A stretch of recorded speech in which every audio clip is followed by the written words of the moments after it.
यदा यदा हि धर्मस्य ग्लानिर्भवति भारत अभ्युत्थानं धर्मस्य तदात्मानं सृजाम्यहं परित्राणाय साधूनां विनाशाय च दुष्कृतां धर्मसंस्थापनार्थाय संभवामि युगे युगे। देवलोक में जात है जो देवन के दास, भूतलोक पाते वही जिन्हें भूत की आस।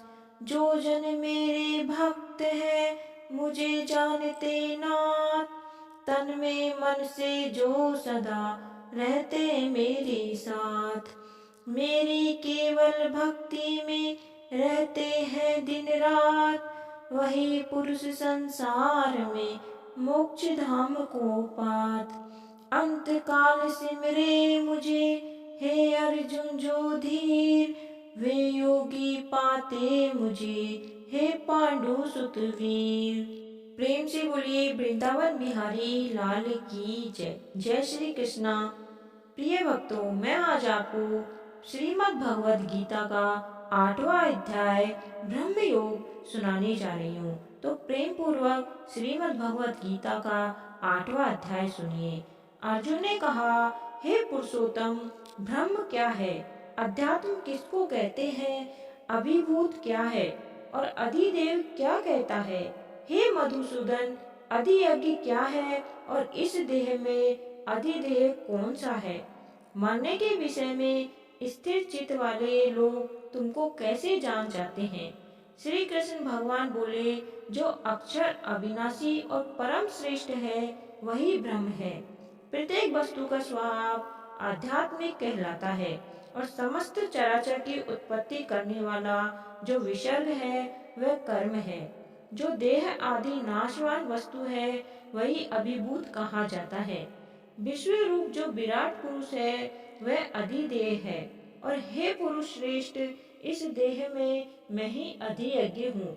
अंतकाल में जो मेरा ध्यान करता हुआ शरीर त्याग करता है वह निसंदेह मेरे स्वरूप को पाता है। हे कुंती पुत्र, अंत समय मनुष्य जिस वस्तु का स्मरण करता हुआ शरीर त्यागता है वह उसी को पाता है। इस कारण तुम सदैव मुझे ही मेरे मन को लगाकर मेरा ही स्मरण करते हुए संग्राम करो, तुम निसंदेह मुझको आ मिलोगे।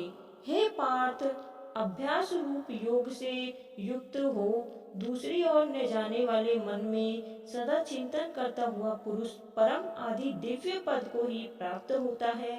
अतएव जो अंत समय में मन को एकाग्र कर भक्ति पूर्वक योगाभ्यास के बल से दोनों भुवों के मध्य भाग में प्राण को चढ़ाकर सर्वज्ञ अनादि संपूर्ण जगत के नियंत्रण सूक्ष्म से भी सूक्ष्मतर सबके पोषक अचिंत्य स्वरूप सूर्य के समान प्रकाशवान तमोगुण से रहित परम पुरुष का ध्यान करता है वह उसको मिलता है।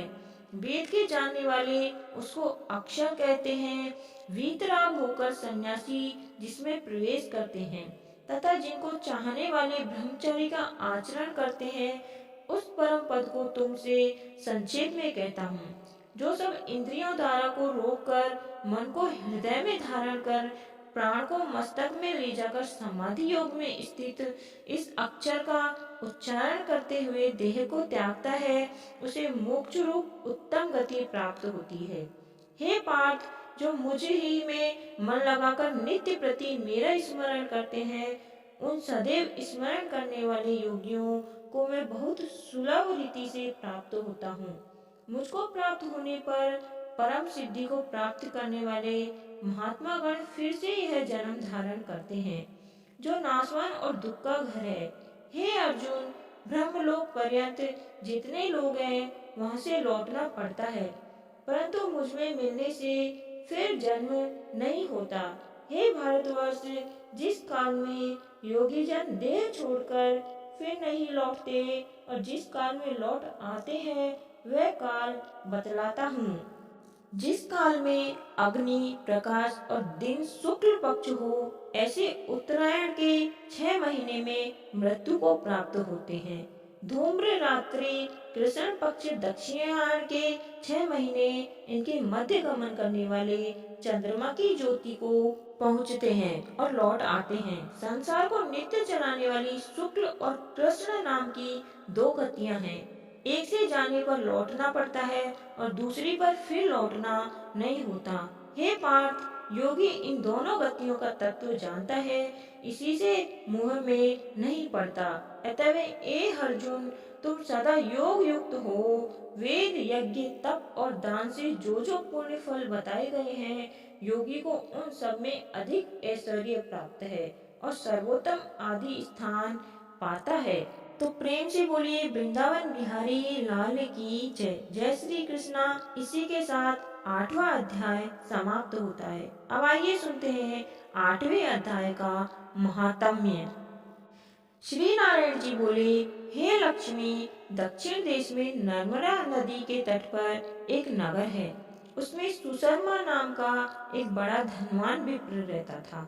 एक दिन उसके एक संत महात्मा ने पूछा, ऋषि जी, मेरी संतान नहीं है। तो ऋषिवर ने कहा, तू दान पुण्य कर। तब ब्राह्मण ने पूछा, कौन सा दान करूं? उसने कहा, राजन, काले पुरुष का दान। तब विप्र ने काले लोहे का पुरुष बनवाया, नेत्रों की जगह लाल जड़वा सोने के भूषण पहराकर तैयार किया। वह काला पुरुष ककहा लगा कर हंसा और राजा डर गया। यह कोई बड़ा अवगुण है जो लोहे का पुरुष हंसा।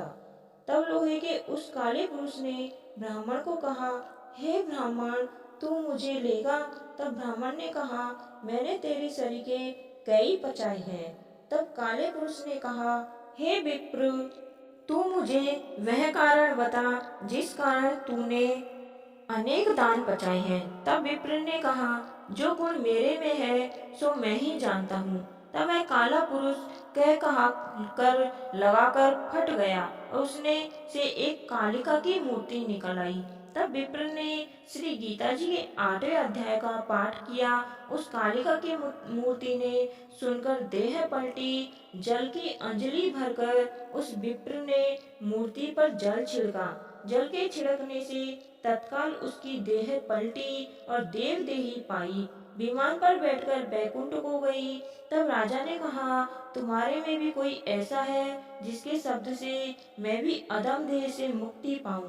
तब उस विप्र ने कहा, मैं वेद पाठी हूँ। उस नगर में एक साधु भी गीता पाठी था, जिससे 8वें अध्याय का पाठ सुनकर राजा की देह पलटी। दिव्य देह पाकर बैकुंठ को गया और कहता गया, हे ब्राह्मण, तू भी गीता का पाठ कर, तुम्हारा भी उद्धार होगा। तब वह ब्राह्मण भी गीता का पाठ करने लगा। तो प्रेम से बोलिए वृंदावन बिहारी लाल की जय। जय श्री कृष्णा। इसी के साथ 8वें अध्याय का 8वां महात्म्य समाप्त होता है। उम्मीद करती हूँ आज की यह कथा आपको बेहद ही पसंद आई होगी। अगर आपको हमारी यह कथा पसंद आई है तो चैनल को सब्सक्राइब अवश्य करें। कमेंट में राधे राधे जय श्री कृष्ण लिखना न भूलें। कथा सुनने वाले व सुनाने वाले सभी का भला हो, आपकी सभी मनोकामनाएं पूर्ण हो। धन्यवाद। आपका दिन शुभ हो।